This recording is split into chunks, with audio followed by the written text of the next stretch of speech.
What do you mean by a positive attitude?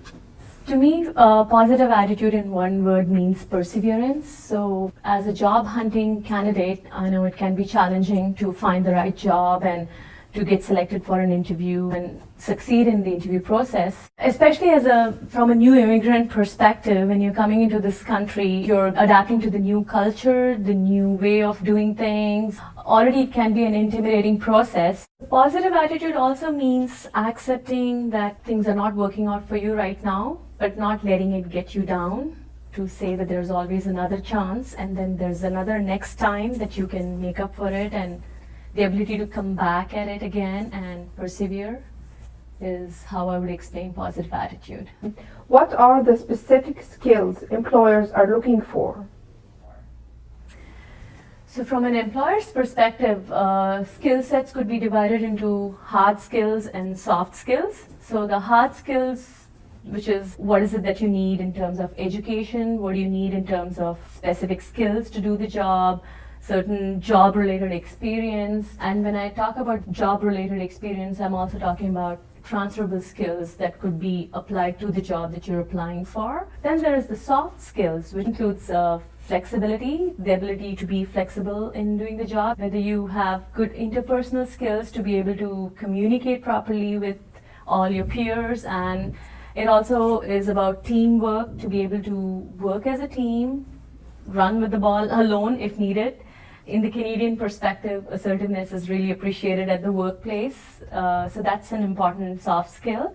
Another soft skill, which kind of goes into the hard skill, is managing your workload and your time, and to be able to self-manage in the workplace, which is an important skill that employers would be looking for. What are essential skills and why are they important? From an employer's perspective, essential skills is something that is required at a minimum in order to do the job. So this would involve the education qualifications that's specific to the job in question. It also includes any competency, any transferable skill that's directly related to the job duties that a person needs to have to do the job. That's one aspect of essential skills. Bringing it into the Canadian perspective and the immigrant perspective, are you able to communicate to the employer or to your peers or the working colleagues you have that you know what the job involves and be able to communicate it to them? That's what I would say is essential skills. What increases my chances of getting an interview? My advice to everyone is to tailor your resume to the particular job.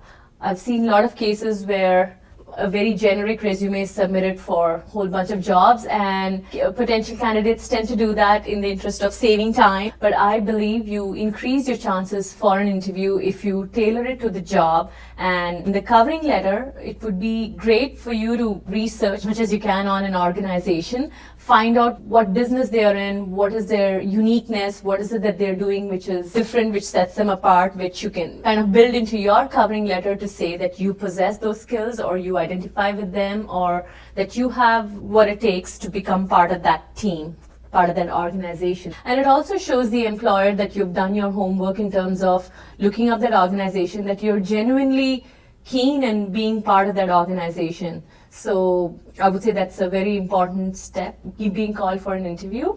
Also try to incorporate in the covering letter what is it that the job is asking for, and picking on specific relevant experience that you have in your job or any transferable skill that you can link to what the job needs. Putting forth that in a covering letter again increases the chance, because as you can imagine from an employer's perspective, they are seeing hundreds if not thousands of resumes and covering letters for one particular job. That's your one shot at trying to differentiate your resume and covering letter from the rest. So how much ever you can personalize and show that you've done your homework and that you're genuinely interested in being part of this organization goes a long way. Last but not least, your networking. It'll be a good idea for you to find out if you can get somebody whom you know to get you more information about the organization that you're applying for. So all of these kind of help in increasing your chances and differentiating you from other resumes that are applying for the same job.